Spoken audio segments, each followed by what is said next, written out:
All right, folks, welcome back to the Daily Debrief. My name is Silver Slayer, and this is definitely a video that I made for you. This is a complete breakdown from someone explaining what they think silver is going to do and why. When I read this, I just had to make a video about it because he's so thorough.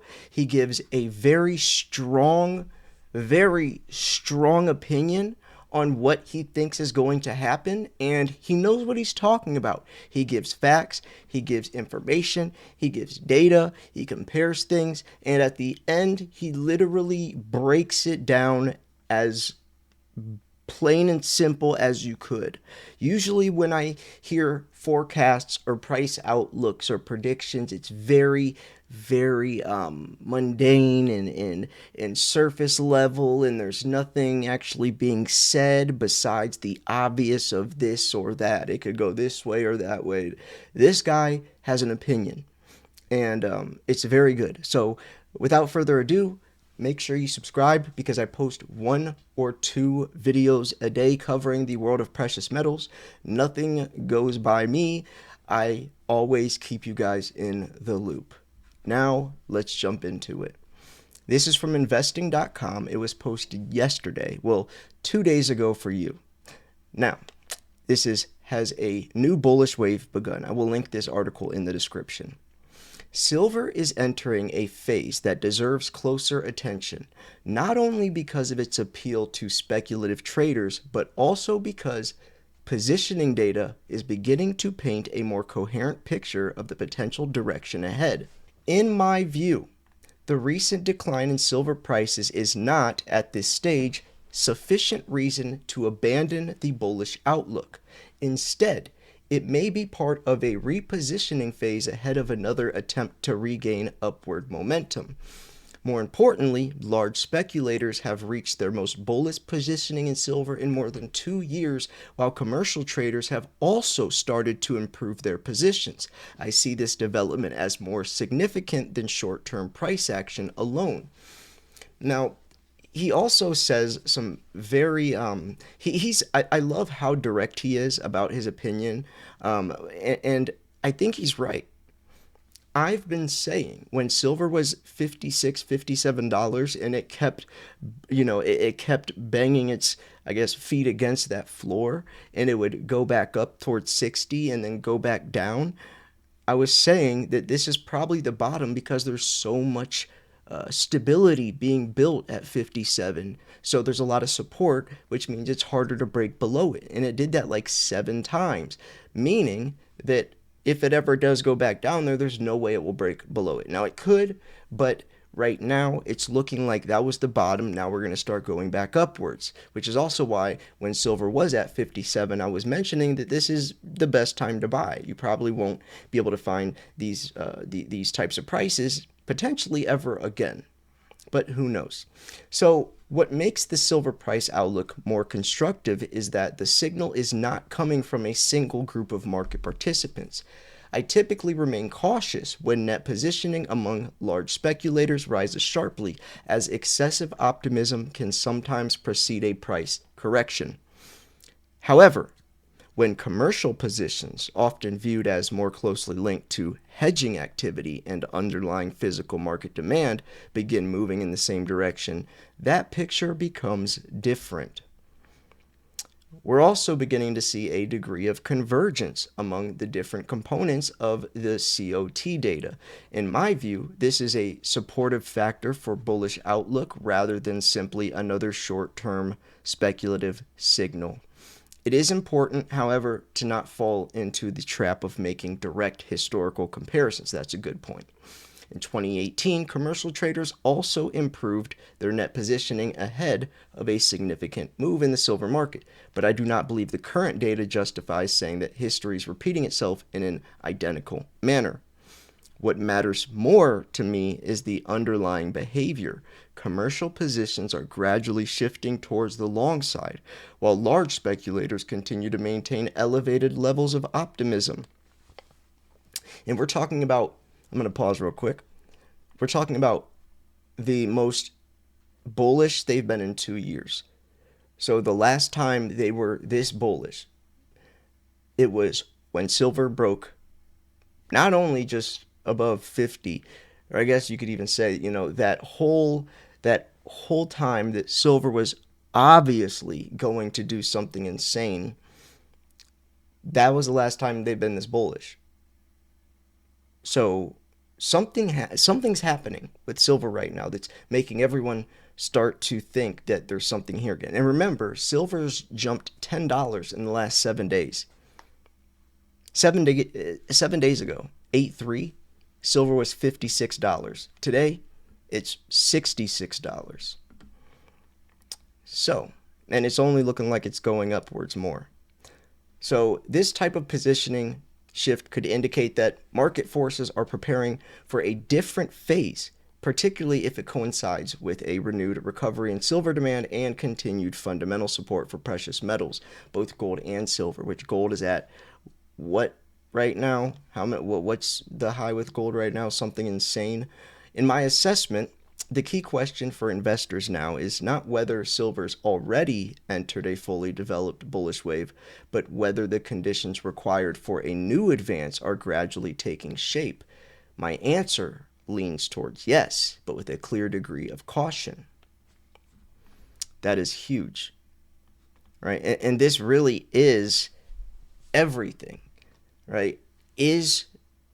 Are there conditions in place where silver can start taking on a life of its own and start to gradually approach upwards? Because the conditions right now with the war in the Strait are actually hindering the growth. But could we enter a new phase where there's other things that's kind of pulling it, even if there's other things trying to hold it back? He says his answer leans towards yes, but with a clear degree of caution. I do not view COT data as a timing tool capable of pinpointing exactly when a bullish move will begin. However, it gives me reason to believe that the recent correction has not fundamentally altered silver's strategic outlook. If prices regain momentum and break through key resistance levels, which it is doing, the combination of constructive positioning and improving investor sentiment could turn the recent correction into a launching point for a stronger upwards move. And you're going to be surprised how strong of an upward move that this guy thinks silver's going to do. Just keep on watching the video. And by the way, like the video if you do enjoy this. I know this is what you guys want to know. You guys really don't care about all of the macro stuff about the military and all of this and that. You guys just want to know what are silver prices about to do? Are they gonna keep going up or down, right? And I can tell by the view count on my videos, right? Like I made a 30-minute video breaking down the military's involvement in all this, and it was one of my favorite videos I made. And I made like a huge introduction and a thing, but nobody cares. If I make a video talking about silver, throw together a video for, talking about what silver did yesterday or today, gets 10 times more views. But anyways, the weakness in the US dollar is also an important part of this equation. Like other dollar-denominated precious metals, silver can benefit from a weaker US currency, particularly when this coincides with expectations for a shift in monetary policy or a decline in real yields.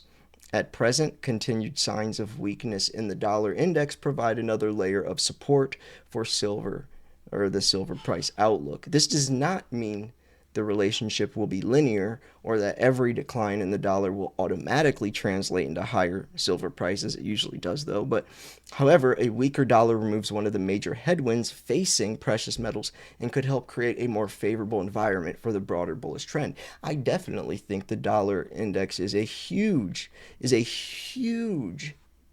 factor in if silver can break out and start doing something. I mean, of course, there's many variables, but I think that is a very important one, because then that translates into many other things beyond just the dollar index, many other things that also all affect precious metals. The picture becomes even more interesting when we look at positioning across other markets. A sharp shift in commercial positioning in the Japanese yen points to significant changes in the currency expectations, while the lumber market has also shown a notable improvement in commercial positioning following a period of deterioration. These moves do not necessarily point to a unified direction across all asset classes, but they do confirm that COT positioning is currently undergoing a series of changes worth monitoring. Silver stands out in particular because it combines strong speculative positioning with an improving stance among commercial traders.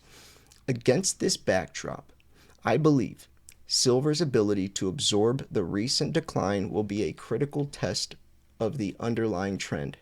If prices manage to establish a higher low, hold key support levels, and then return to challenge previous highs, I would view that as a further confirmation that the market's preparing to resume its broader uptrend, which it is exactly doing.